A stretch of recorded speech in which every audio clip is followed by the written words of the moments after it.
누가복음 8장 40절입니다. 40절부터 마지막 절까지 해당장 야이로의 딸과 혈루증 걸린 여인을 고친 사건 이야기입니다. 7장에서 백부장의 하에 있는 말씀만으로 고쳤죠.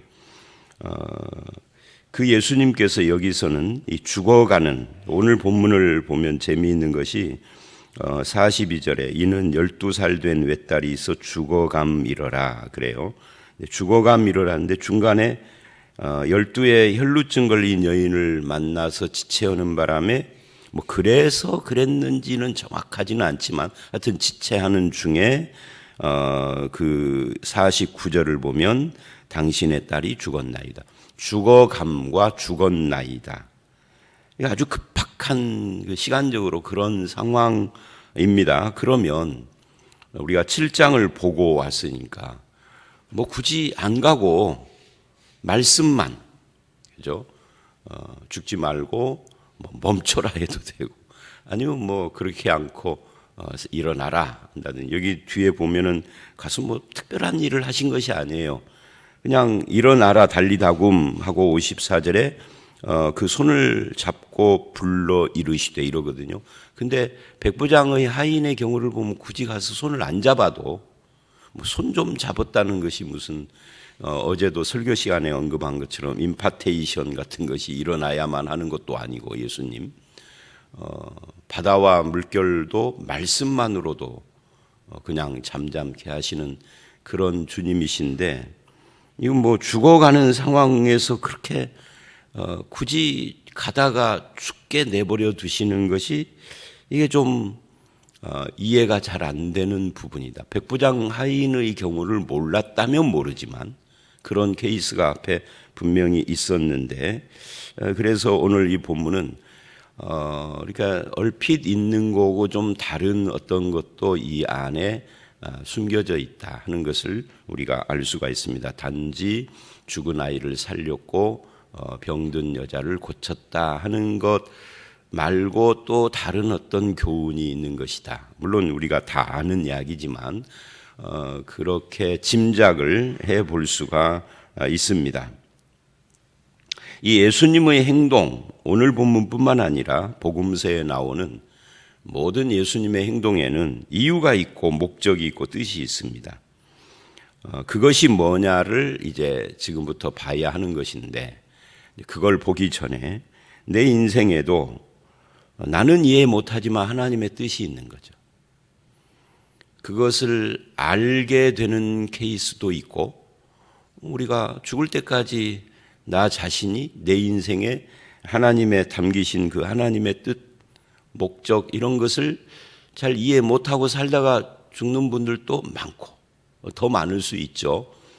그것을 깨닫는 사람도 있고, 근데 이제 하나님을 믿는 사람은 내 인생에 그게 뭐냐, 신학에서 말하는 전체적인 목적, 뭐 영광 이런 거 말고요, 그거를 알게 되든 모르든 알아도 희미하든 선명하든 그런 거고 상관없이 이게 분명해야 되는 거죠. 내가 잘 이해를 못해도 내 인생에 하나님의 뜻이 있고 목적이 있다. 그것 자체를 인정하고 믿는 것이죠. 나는 그것을 안다. 뭐가 뭔지까지. 그러면 더 좋죠. 그러나 잘 그건 모르겠다. 그러나 그거 믿는다. 하나님의 뜻이 있음을 믿는다. 까지는 그거는 있어야 하는 것입니다. 우리가 하나님을 믿는 백성이라면. 자, 이런 것을 전제를 하고 40절서부터 이제 보면 예수께서 돌아오심에 이제 어디서 돌아왔느냐 하면은 거라사의 귀신 들린 자를 고쳐주고 그 지방에 들어가는 것을 막았어요. 주민들이 막았어요. 그래서 돌아온 거죠. 그 부분도 어제 말씀인데 우리가 이해 못할 신비로운 부분이 있어요. 거기서 이제 겉으로 나타나는 것은 병을 고쳤다, 귀신을 쫓았다, 그리고 뭐 군대 귀신이다, 뭐 말씀으로 명했다, 이런 것들이 이제 다 알려진 이야기고, 그런데 주민들이 막았어요. 예수님이 항의 한번 않고 너희가 막으니까 나는 돌아가려고 돌아왔어요. 아니, 그 길을 배 타고 배싹을 들였는지 어쨌는지 알 수가 없지만 오늘 우리 같으면 돈 들여서 애를 써서 풍랑을 헤치고 또 바다 가운데서 무슨 일도 좀 만나고 그렇게 오고 갔는데 우리 동네에 못 들어옵니다 하니까 그냥 순순히 물론 이것도 좀 이상한 거란 말이죠. 그런데 어제 이제 설명을 다 했지만 그래서 못 가고 거기 가가지고 기껏한 것이 귀신 들린 남자 하나를 고쳐준 것밖에 없어요. 근데 그 사람이 예수를 따라가겠다는데 그것도 거부를 했어요. 그리고 사명을 하나 주었죠. 너에게 일어난 이 큰 일, 어떻게 하나님이 너에게 이 큰 일을 행하셨는지를 그걸 사람들에게 말하라 하는 사명, 미션만 줬단 말이죠. 그리고 그냥 돌아왔어요. 그런데 이 사람이 그 사명을 충실히 감당을 해서 이제 나중에 보면은 예수님이 그 지방에 다시 갔을 때는 대대적인 환영을 합니다. 물론 그들이 환영한 것이 우리가 알고 있는 이 복음을 알아서인지 그냥 병 고친 거에 너무 놀랍고 그래서 그랬는지는 뭐 분명하게 나오지는 않아요. 그러나 어쨌든 환영을 해요. 그러니까 모든 사건에는 나타난 것과 이면이 있다 그 말이죠. 거기도 그 귀신 들린 자가 쫓아오겠다는 걸 거부했을 때는 그 당사자는 야속할 수도 있죠. 굉장히 야속할 거 아니에요. 자기 뜻과 생각대로 안 되고 거부당했으니까. 그런데 거기에 하나님의 뜻이 있었던 것처럼 여기서도 마찬가지예요. 돌아오심에 거기서는 거부했는데 여기서는 우리가 환영합니다. 이는 다 기다렸다 그래요. 예수님을 기다린 이유는 금방도 말한 것처럼 그분이 누구신지를 알아서도 아니고 복음을 믿어서도 아니고 예수 그리스도의 놀라운 기적, 특히 병을 고치는 이런 것들에 대한 기대심 때문이었습니다. 이제 그리고 거기에 회당장인 야이로, 이 회당장은 지역으로 말하면 지역 유지도 되지만 종교의 대표자 아니겠어요? 유대교라고 하는, 그러니까 유대교의 핵심 인물인데 이 사람이 와서 엎드려 간구를 합니다. 왜? 외딸, 12살 된 외딸이 있어 죽어가미르라. 지금 죽어가는 이 아이 때문에 유대교인들은, 유대교에 깊이 들어가 있는 사람들은 예수를 반대하고 반발하고 이러는 분위기인데 자기 상황이 그러니까 예수님께 간구할 수밖에 없게 된 거죠. 그래서 이제 거기를 가게 됐다 하는 것인데 그 갈 때 이런 표현을 합니다. 42절 무리가 밀려들더라. 많은 사람들이 예수님 곁에 와서 예수님을 좀 구경하려고도 하고 그 목소리도 하여튼 예수님이 인기 스타가 된 거예요. 우리 입장에서는 순수한 부분은 아니지만 이제 여기까지가 회당장 야이로 이야기인데 그 다음에 갑자기 그 밀려드는 무리 속에 끼어서 한 여자가 등장을 합니다. 이 등장하는 이 여자는 누구냐? 12해를 혈루증으로 앓는 중에 그래요. 자 보세요. 42절에 12살 된 외딸, 43절에 12해를 혈루증으로 앓는 중에 이 두 표현은 연관성이 있죠. 12라고 하는 이 신구약 성경에 12이라는 숫자가 자주 등장을 합니다. 계시록에도 12이라는 숫자로 도배가 되어 있고요. 이스라엘의 12지파를 상징하는 거잖아요. 여기서는 이 12가 12이 이스라엘을 상징한다 이렇게까지는 그건 좀 오버지만 이런 분명해요. 이 죽어가는 딸과 12의 혈루증 이 둘 사이에 상관관계가 있다. 무슨 친척이다 이런 이야기가 아니에요. 어떤 상관관계가 있느냐면 이 사건과 그 사건 사이의 상관관계입니다. 이 두 야이로나 이 12의 혈루증이 걸린 이 두 사람은 자기들이 어떤 연관이 있는 존재라는 걸 전혀 모르죠. 근데 성경 기록상 지금 상관이 있는 야이로의 딸 사건과 12의 혈루증 걸린 여인 사이에는 관계가 있다는 것을 암시하고 있는 거죠. 아무에게도 고침받지 못한다는 것도 마찬가지예요. 아무도 못 고치는 병, 죽어가고 있는 병. 이게 병이라고 할 수 있겠죠. 근데 이 둘 사이에도 또 상관관계가 있죠. 인간이 도저히 할 수 없는 죽음의 문제, 또 그 당시에 이 혈루증 의학적으로 고칠 수 없는 병. 뭐 지금이라면 고치겠지만 그 당시에는.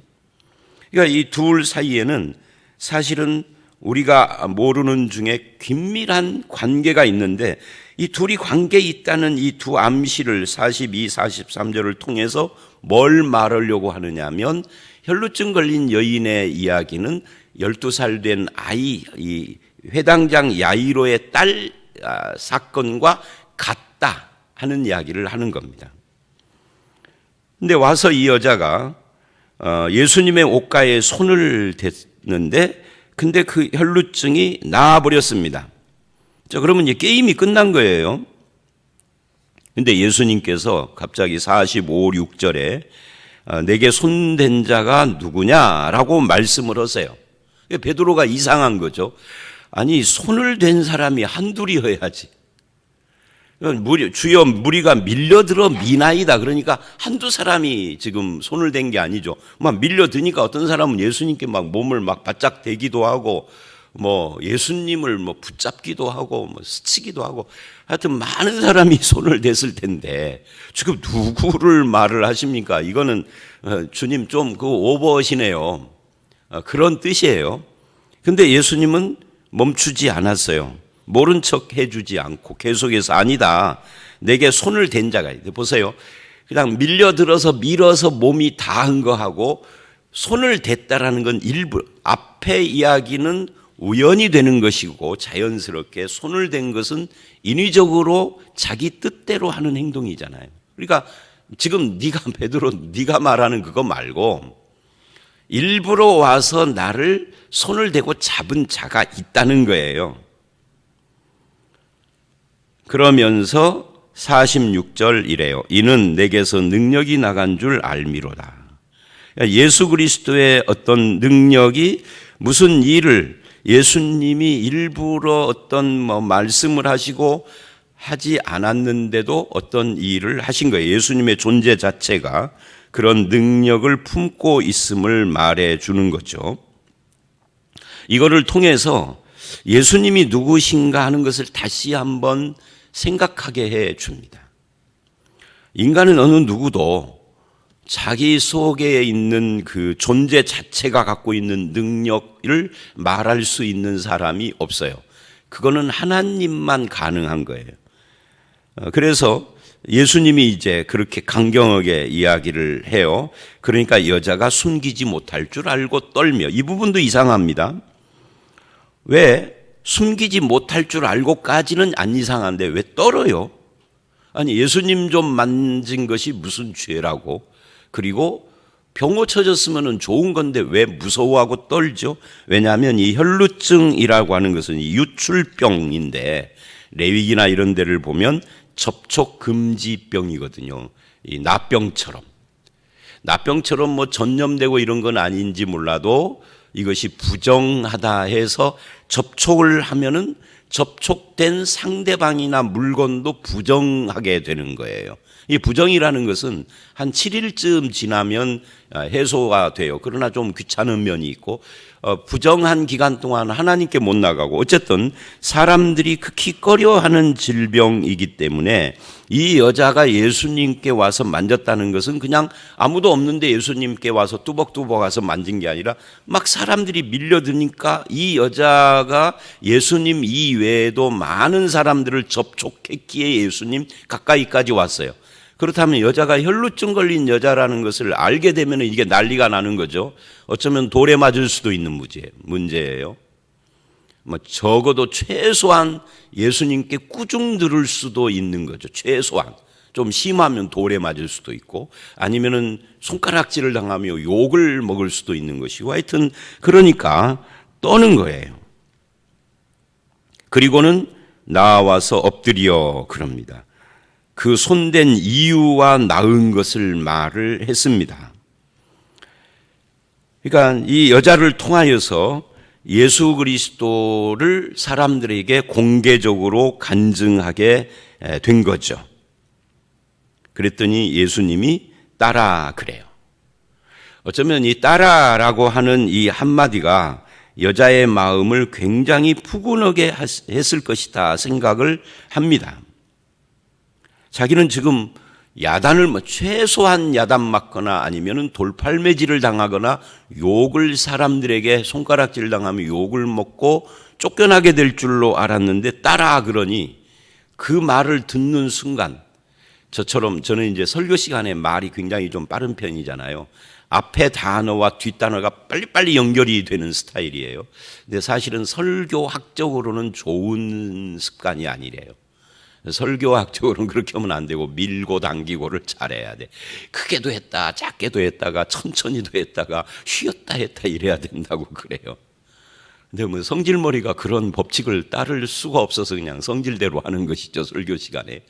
근데 왜 이야기를 하느냐면 예수님이 만약에 이제 성경에 기록된 거 가지고는 알 수가 없지만 이 말을 따라 네 믿음이 이렇게 않고 따라 하고 쳐다본 다음에 내 믿음이 했다고 하면 따라 소리를 듣고 쳐다보실 때 마음이 어떻겠어요, 이 여자가? 설교도 그렇게 해가지고 사람들이 느끼게 하고 좀 틈을 줘야 하는데 이론으로는 알아요. 실천이 안 돼서 그렇지.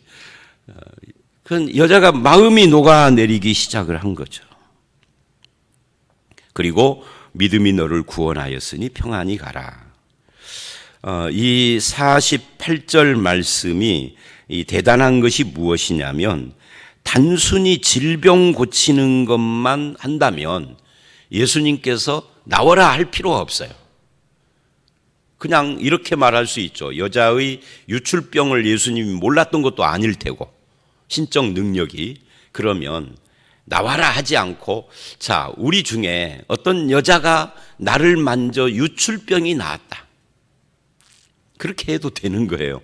병고침만이라고 하면은.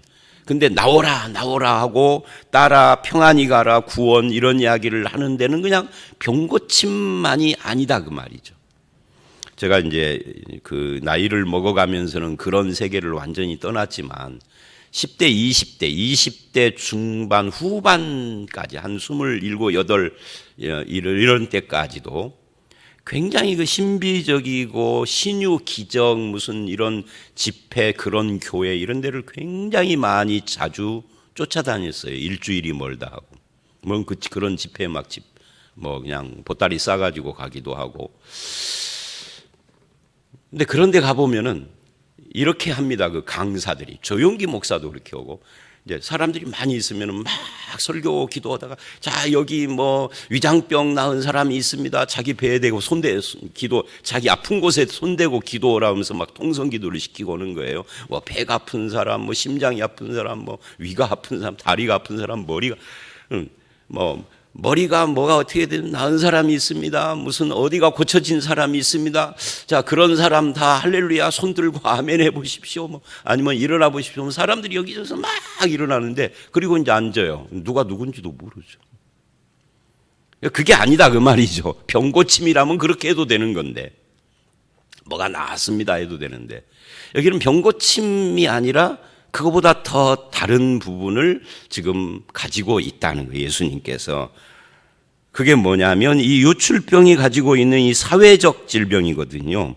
그래서 이 여자를 병도 고치고 사회적으로 신분을 복귀도 시켜주고 말하자면 이 예수님이 여자를 굉장히 배려해 주고 있다. 그래서 평안히 가라 하는 이 말씀은 이 사회적인 평안, 마음의 평안 다 포함을 하는 겁니다. 그래서 이제 이런 걸 보면 확실히 마태복음이나 마가복음하고 누가복음은 기록의 차이가 좀 있구나.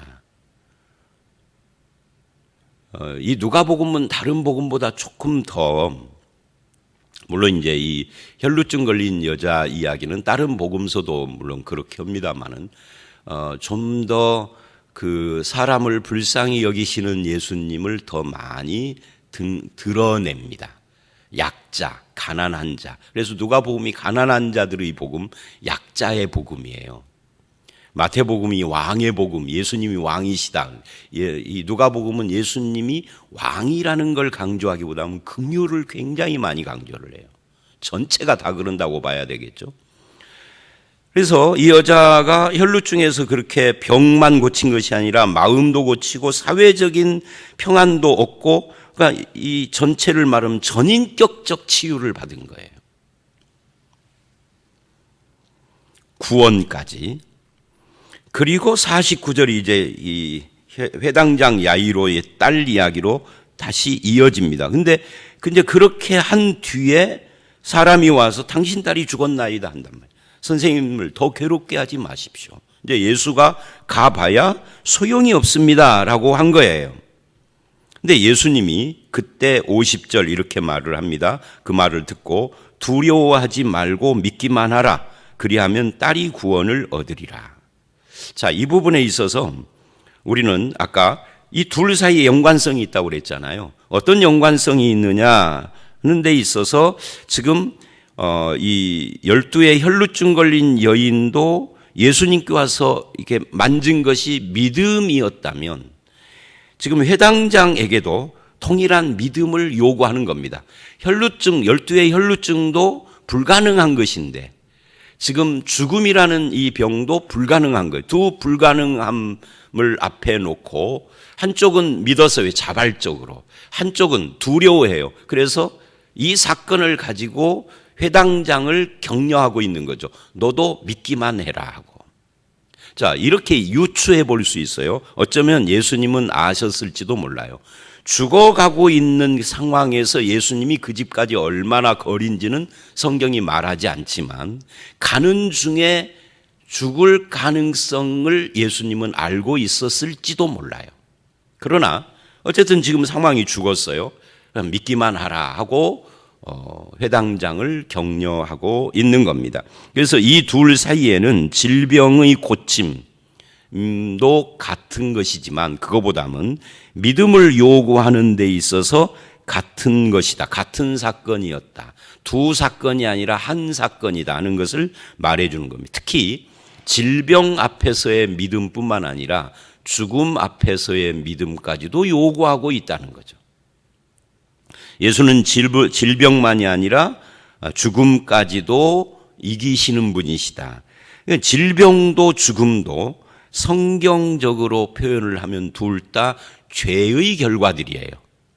인류에게 개별적인 인간 한 사람 한 사람의 문제가 아니라 어떤 사람이 죽었으니까 저 사람 죄인이구나 이런 의미가 아니라 인류 전체가 아담이 선악과를 따먹고 그 이후에 죄 때문에 질병도 오고 죽음도 오고 온갖 인간의 고통이 오는 것이기 때문에 흙으로 돌아가리라 하고 창세기 3장에서 그랬잖아요. 그러니까 결국은 이런 측면에서 보면 이 두 사건은 동일한 사건이에요. 죄의 문제고 믿음의 문제고 예수 그리스도가 누구냐 하는 것에 대한 문제다 하는 거예요. 어쩌면 이것을 가르쳐 주려고 이런 사건이 생긴 것이고 또한 기록을 한 것이고 그런 거죠. 그래서 계속해서 여기서도 따라 그래요. 네 딸, 그리하면 딸이 그러죠. 48절에 따라 한 것과 네 딸이라고 하는 50절 말씀도 그러니까 네가 지금 혈루증 걸린 여자 이야기를 봤지 않느냐 눈으로 현장에서 그럼 너도 믿어라. 네 딸도 똑같다. 죽음이라고 하지만 그건 불가능은 똑같은 것이고 이 딸이나 그 딸이나 똑같은 구원을 얻을 것이다 라고 지금 말하고 있는 것이에요. 강조하고 있는 거죠. 이것도 너도 믿어라 하고요. 그리고 이제 갔는데 가보니까 52절 사람들이 울며 통곡을 하고 있어요. 죽었으니까 예수님이 울지 말라 죽은 것이 아니라 잔다. 실제로 안 죽고 자고 있는 것은 아니에요. 죽은 것이 맞아요. 인간적으로. 그런데 예수님의 입장에서 보면은 죽음이 아닌 거죠. 왜? 예수님께서 살리실 것이니까 그건 잠시 자고 있는 것과 같다 하는 거예요. 비웃었어요. 죽은 것을 아니까. 의학적으로 선고받은 것이겠죠.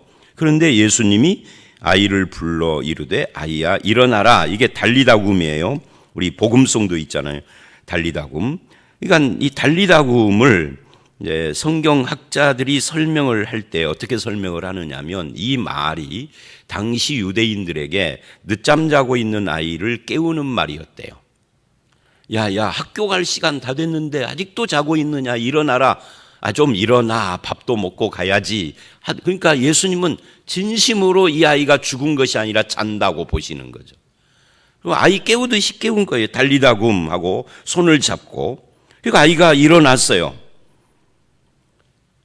우리는 이것을 통해서 그 부모가 놀라는지라라고 하는데 먹을 것도 주라고 그러고, 이게 놀라는 것으로 끝나는 것이 아니라 예수 그리스도가 누구냐? 그분은 죽음에서도 사람을 일으키는 자다. 사람들이 불가능하다라고 생각하는 죽음뿐만 아니라 혈루증도 고치는 자다. 그러면 이게 누구시냐? 그건 예수님이 하나님이 아니시고는 불가능한 거죠. 혈루증은 어찌 그렇게 될지 몰라도 죽음은 불가능한 거거든요. 그래서 이런 부분에서 예수 그리스도가 누구시냐를 지금 말하고 있는 겁니다. 이 놀라는지라, 이게 이제 누가복음에서는 저가 누구이기에라고 계속해서 표현했던 것과 같은 것이죠. 예수님이 누구냐? 죽음도 정복하시는 분이다. 그래서 이제 우리는 12의 혈루증을 경험할 필요도 없고, 그리고 예수님을 알기 위하여서 죽음을 체험할 필요도 없어요. 제가 젊은 시절에 뭐가 유행을 했느냐면 임사체험이라는 걸 대유행을 했어요. 그래서 뭐 수련회 때마다 그런 거 오고 교회에서도 목사들이 오고 그러는데 저는 안 해봤거든요. 안 했고 할 생각이 없고. 왜 안 했느냐면 어차피 죽으면 다 겪을 건데 뭐로 미리 거기서 유언장을 써서 뭐를 낭독을 하고 그러면 눈물을 흘린다고 그러는데 그럴 필요는 없는 거죠.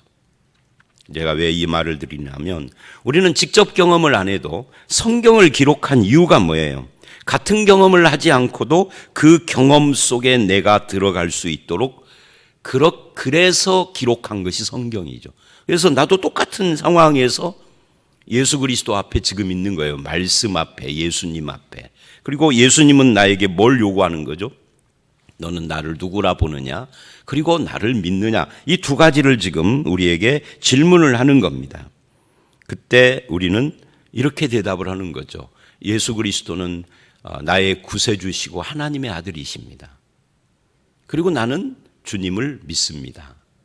이게 우리의 고백인 거죠. 말씀을 통해서 저와 여러분도 그런 고백을 진심으로 다 하시기 때문에 이 자리에 나온 건데 그렇게 하시고 주님이 주시는 이 구원의 은혜, 또 치유의 은혜, 약한 자, 병든 자, 가난한 자, 힘든 자, 정말 자기 힘으로 무엇을 할 수 없는 그런 자들을 위하여서 긍휼을 베푸시는 주님의 은혜를 늘 경험하며 살아가시는 그런 성도들이 되시기를 주의 이름으로 축원합니다. 함께 기도하겠습니다.